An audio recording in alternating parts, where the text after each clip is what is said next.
Yes. Hello and good evening. Welcome to day 7 of 365 days of reflections.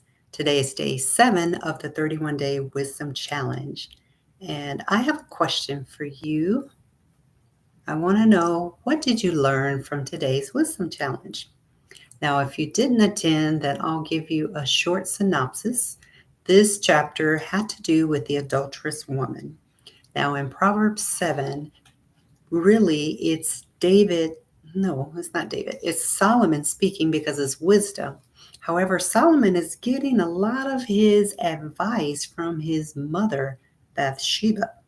Now, if you know anything about Bathsheba, she was, she had an adulterous relationship with David.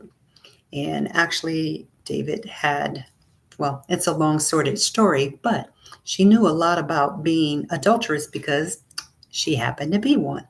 So she imparted that wisdom into her son, who was King Solomon. So that is pretty much that chapter in a nutshell. Today, Pedro read through the chapter. He has a wisdom journal that is part of the challenge. If you upgrade it to the VIP, which I highly recommend if you have not already, upgrade to the VIP, which I did. And Jennifer Allwood was the special guest today, guest speaker, and she laid out some very poignant words.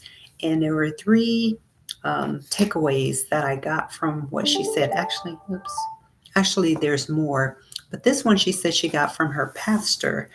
And what she said her pastor said was, sin will take you farther than you want to go, cost you more than you want to pay, and keep you longer than you want to stay.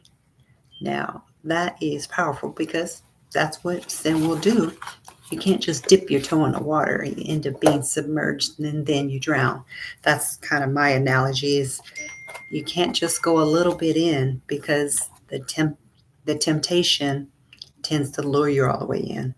But what Proverbs, this particular chapter, reminds me of, maybe it was the previous chapters, like, don't even go near the door. If you think you're going to be tempted, like if I think I'm going to eat cookies, don't even buy the cookies. Don't even put them in the pantry.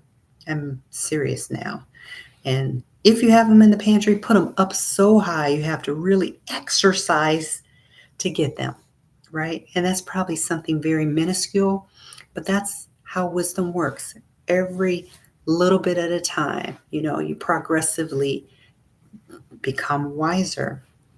And so I'm really enjoying this 31-day wisdom challenge. And today, day 7, the backstage, I just kind of gave you a highlight of what we experienced back there. And if you haven't joined, join. It's free. However, if you want to go a little deeper and a little further, then I recommend you upgrade to the $31 Wisdom Plus. And I believe Pedro said he's out of these journals. But you can get a digital copy. So I want to see if anyone has responded. I have someone who was trying to get online with me because I'm checking these algorithms to see what is happening. So I'm going to do a quick text and see, let her know I'm live, just so we can test this. I'll stay on for just another minute. But the 31-day wisdom challenge is profound. Now, today was my reflection day. I'm starting to take a weekday off because the line of work I'm in, people are mostly available on the weekends. So today was more of a day at home, reflecting and getting caught up on paperwork. So let's see if she's going to join me. It doesn't look like she's going to join me. So I want to cut this short and just encourage you to join the 31-day wisdom challenge. Okay. Yeah, let me end the live stream.